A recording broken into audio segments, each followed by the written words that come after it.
Hello and welcome to the retail podcast at Salesforce Connections. I'm here with Caila Schwartz. I butchered her title the last time. So Caila, rather than butchering your title, why don't you tell us what you do at Salesforce? Yeah, I'm the Director of Consumer Insights and Strategy. So I'm all about understanding how consumers are behaving and the attitudes and trends that are happening in the market and using data from Salesforce in order to do that. I had the great privilege of watching you on stage. Who was that? I didn't get the name of the brand that you won. You're on the stage with a retailer, Snipes. And she had the cool Nikes, and that's what they're all about, right? They're all about the thing. I was like, apparel. It came across when she was talking. But you were talking about your holiday predictions. Yeah. And so before we get to that, what I normally like to do, especially with female leaders in their field, is to maybe, if we could do a little bit of a time travel and go back to Caila when she was young. And the Caila that was young, if you could go back and talk to her about how to get to here, if there's any accelerating lessons, something you could have done earlier on in your career that would accelerate to where you've got to. Do you have any thoughts on that? What would that be? What would that advice be? Well, growing up, I was very, very shy and quiet. Oh my goodness. And I hated public speaking. And even through college, it was really challenging for me. And that held me back a lot because I had a lot to say and I didn't feel comfortable speaking up. Yeah. And I didn't have that confidence. And if I could go back to my younger self, I would tell her that it's okay to speak your mind and ask questions and that you can be confident and it's all going to be okay at the end. And I think that. Do you know what's really interesting? I've asked 4 CIOs and CEOs. All of them have said that. Really? Yeah, it's fascinating. And like I look at it from a different perspective of, is it permission to speak? In terms of sometimes we're in meetings and we don't feel that we can speak, but they all said that they wish they hadn't held themselves like super fascinating in terms of that sense. Is that in terms of your just focusing a bit on your younger self and stuff? Did you the career that you chose, was that a tech career that you chose when you were like at university, or you had to make those decisions on where to go? How did you choose what to do? That's a great question. I was on a completely different path. I was actually pre-med. Okay. I wanted to be a doctor. Oh, wow. Since I was a very little girl. And I went to college and got a degree in biology and took all my pre-med requirements. And then my senior year, I said, I'm not really into this anymore. Yeah. And I changed course and I landed in tech, but I landed in tech because of my data analytics skills, my ability to think critically. Yeah. And I had a very interesting educational upbringing, which kind of a whole other story. Which lent itself well to being asking, critical, to thinking big, asking critical questions, and that's how I landed where I am today. Wow! So I did not anticipate being in tech, but I couldn't be happier. I'm just curious. Was there something that you wanted to help? Because that comes across, right, in terms of the whole wanting to help and do better and be better and provide people with more. I can pick the caring bit up, right? Oh, thank you. Because I can imagine if you're going to be a doctor or something, you have to care. Yeah. And so, anyway. I like problem solving. Okay. So there's I think that part of it, being able to solve complex problems, being a doctor and you're helping people and you're trying to figure out what's wrong. Yeah. I think that was what drove. Got you, the solving part. Yeah. Exactly. Got you. All right, you don't actually care about people. Helping them get to the correct height. Yeah. Well, I mean, what was super fascinating is when you think about what you were talking about yesterday, your holiday predictions.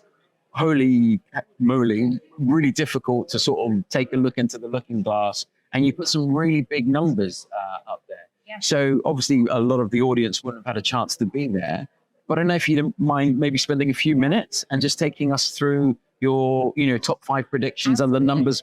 Super fascinating, those numbers. Thank you. Well, this year, where we see the market going and retailers and brands are really going to be doubling down on customer retention strategies.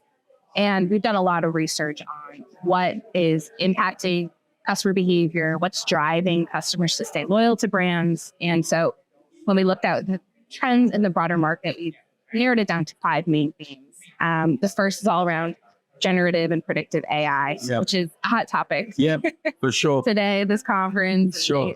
this year in general. Yes. And we anticipate being a driver of revenue going into the holiday. So around $194 billion in global sales will be impacted or generated by a combination of generative and predictive AI. And this really isn't that wild when we think about how predictive AI has been contributing to commerce experiences over the last few years. Right?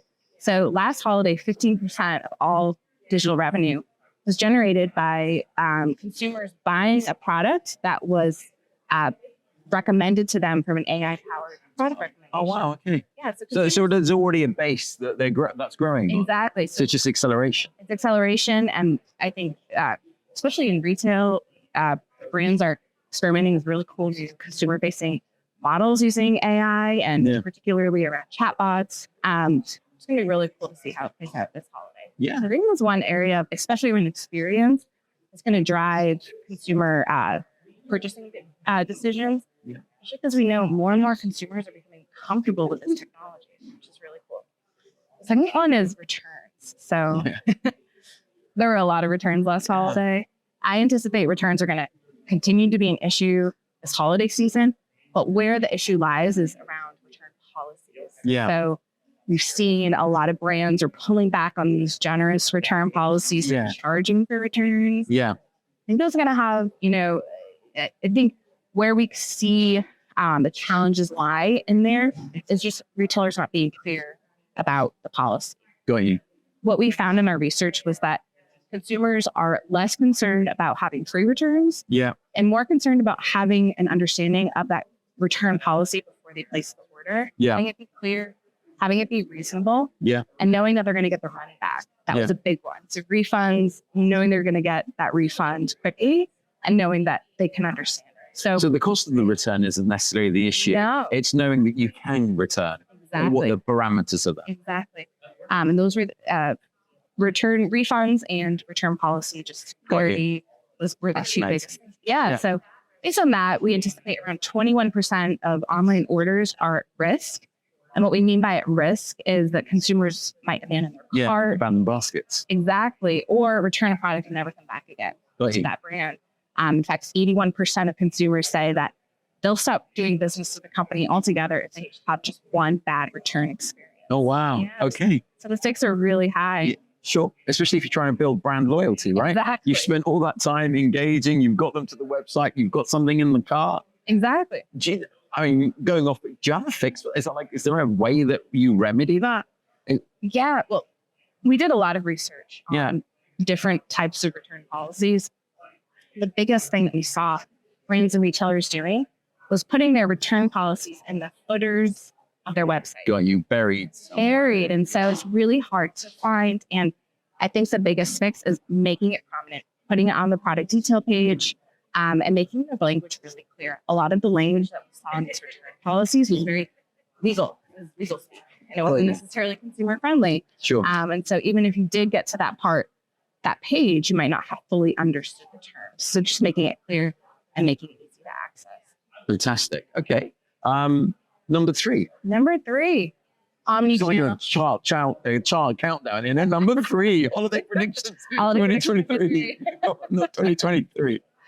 This is one of my favorites because I'm a huge user of this, which is buy online, pick up in store, or omnichannel in general. Yeah. A lot of the behaviors that consumers picked up in 2020, that big digital surge that we saw, were omnichannel behaviors. They were turning to social media for product inspiration, and they were using tactics like buy online, pick up in store. And buy online, pick up in store is one of the stickiest digital behaviors that consumers adopted since 2020, and it's continuing. Yeah. In fact, I think it's 39% of shoppers say that they only seek out brands and retailers that offer buy online, pick up in store. And another large percentage, I think it's around 27%, say that they will look for online or in-store inventory on a retailer's webpage before making a purchase. Wow. So these omnichannel behaviors are sticking. We anticipate, or we wanted to understand, right, what's happening at the store. We know it's happening online, but when consumers get to the store to pick up that online order, what are they doing? And they're a lot of the time they're making an additional purchase. And so we wanted to put a number against that. And So it's like a conversion or upsell? exactly, an upsell. They get to the store, they make a second purchase. That second purchase doesn't have as high of an average order value as that online purchase does, but still it's an additional incremental purchase. It's a huge opportunity, again, goes out to customer retention to build that experience. If you can, build a relationship, sales associate kind of with that in-store buyer, product, think about, having AI-powered product recommendations in the store associate's hand in order to engage that online buyer when they come in to pick up their order.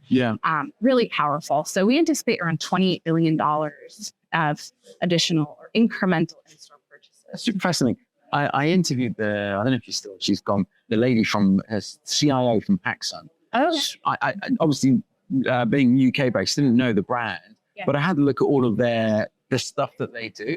Really interesting. The one thing that just to pick up on and the relevant to that was that she was saying that they have, what for her has worked is the buy online, pick up in store, or buy online, pick up curbside, or buy online or buy in store and get shipped. I'm just curious, in terms of when you were saying buy online, pick up in store, is there a reverse of that? Like, when people buy in store and ship out, or is that a whole different data set? That's a different data set. So that isn't the same, isn't included in this particular figure. Got you. However, we are seeing a big impact of in-store behavior on digital purchasing. So people will go into the store to do a lot of research and then go online to make a purchase. Got you. And in fact, some of our research has showed that, especially for Gen Z millennials, they're more likely, if they leave a store empty-handed, the majority of them say that within a week, they'll go online to make that purchase. Oh, interesting. Which is really interesting, Okay. I want to go in so many areas. Anyway, in at number 4. Holiday 2023, number 4 prediction. Number 4 is all around marketing, particular social. We're seeing social media have a bigger and bigger impact every year. And right now it drives around 10% of all e-commerce visits are driven by social media referrals. And it's growing. It grew by 29% in Q1.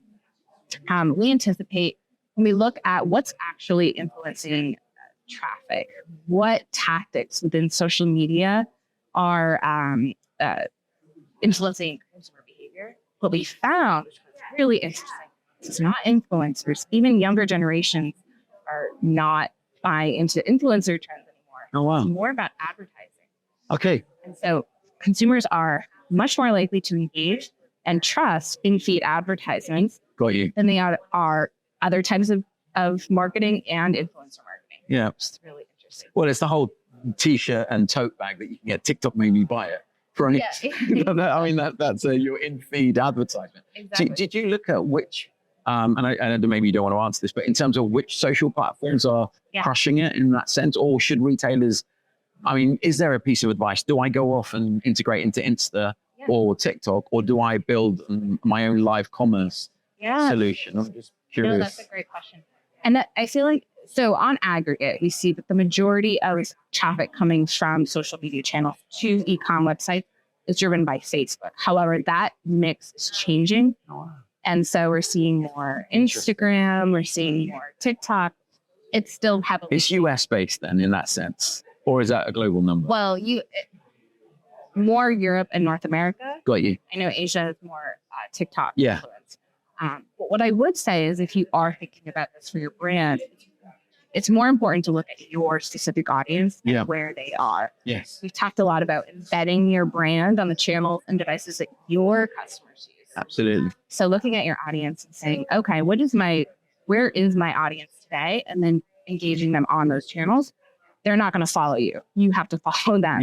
And so I wouldn't say that there's a one size fits all in terms of what social media channel to invest more heavily in. More about using your own data to figure that out. And it makes so much sense as you come into the holiday season and you're looking for ideas on who do I buy what from. It is going to be some sort of social something that's triggered that sort of, that's a really great idea.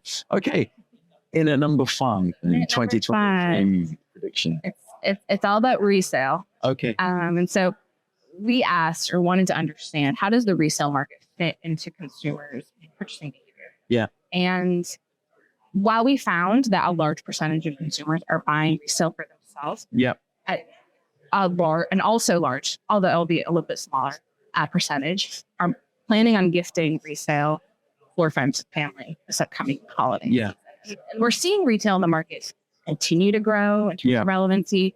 More and more consumers are leaning into resale, especially right now with all the macroeconomic conditions at play. Yeah. Consumers see retail as an opportunity to save on costs. And so that was the number one reason why consumers Interesting. turning to More than sustainability. more than sustainability. Although sustainability is number two. Okay. Great. Price. What's that game show that you've got them? Like, when you have to say the words, a little cross comes up and Family Feud. there you go, Family Feud. Is that what it's called? I don't know if I've seen it. It's like, we serve 100 people and they said sustainability. So sustainability is number two, but actually the drive to reduce. So there's been a bit of debate on this, on whether or not the resale market is actually cheaper. I mean, like significantly cheaper to nudge a conversion. Yeah. Well, we looked at resale from a very holistic perspective. Digital marketplaces as well as off-property resale, like Facebook Marketplace or other types of peer-to-peer type of selling. So there's a wide variety, and where consumers tend to buy, it depends on what they're buying. Yeah. So, for example, if you're in the market for furniture, home goods, consumers are more likely to turn to Facebook Marketplace. Got you. But if they're in the market for apparel or shoes, especially luxury, they're going to go to digital marketplaces where they know that purchase is verified, authentic, and they're buying the real deal. So it depends. But, different motivations, right? Like, for example, if you're buying furniture on Facebook Marketplace, probably your motivation is going to be availability. Yeah. You know that you can pick that item up pretty quickly. Whereas if you're going to buy a furniture item new, it might take a few weeks or a few months to get that product. So it depends what the motivation is, what the product is that you're buying. But on average, we anticipate that 70% of holiday purchases or holiday gifts will be from resold goods. And we estimate it'll save around $32 billion of waste going to landfill. Fantastic. And that's got to be a win. I know she looked at your watch. How are we doing for time? We've got 5 minutes left. Fine. Okay. That's fantastic. So as we come to the sort of final stage of the interview podcast, I'm curious on your you must have an immense access to a lot of data points. How do you decide where to go for your data? Yeah. Right? I'm just curious. Well, we're really lucky because at Salesforce, we have access to so much data. In fact, looking at our shopping data, it's representative of 1.5 billion global shoppers. Oh, wow. So it is immense. And we're tracking data across all different touch points, social, mobile, desktop, different types of payments and all of that. So we're looking at the trends in a very holistic view all the time. And we're trying to find markers or indicators for new things coming up. For example, we never would have been talking about social media if we hadn't seen some of these trends start to emerge, these aggressive growth rates. So, and we're also just out in the market listening to customers. Yeah. We do a lot of third-party research, trying to understand what other people are saying. Yeah. And so we're always trying to do research and continue to make sure that we're aligning with what the broader market is seeing, but also being true. I got you. So if I'm a retailer at home listening to this and I want to access, your font of knowledge, where do I go? How would I find out more about some of the stuff that you're doing? Yeah, well, we have a whole battery of resources, free resources for everybody to access on our website. It's called our Insights HQ. Right. And we have our quarterly shopping index. Okay. So it's a whole battery of benchmarks that we update every quarter. And we've been doing this for 10 years, which is really cool. Oh, wow. Okay. Yeah. So there's that. We also have our holiday insights hub. And so that looks into those peak shopping moments around holiday season. And then we have a third page with all of the other events happening throughout the year. Astronomy. School, Prime Day. Library of knowledge. And it's right there. It's all right there. It's free for everybody. And what's really cool about the data is that depending on your vertical or your region, you can split the data and go deeper into it. And it's available for free for everybody. Final question. What's on the radar? What's coming up next? Obviously, you've done your holiday predictions. Is that coming out as a report then? Yeah, it's coming out as a report, middle of June. Okay. So that will be live for everybody to access. Okay. And it'll be in the form of a blog and a web page update. Okay. And then we'll be going deep into back to school trends later this summer. Later summer. Okay. And then we'll come out in September with like our full forecast for holiday, which is all around how much we anticipate shoppers will spend, where growth will be in terms of online sales, things like that. And then we'll be tracking for the rest of the holiday season through December and January. That's awesome. And yeah, we'll be doing live data updates throughout. I'll keep an eye out for it. Yeah. Thank you so much. Thank you. Thanks.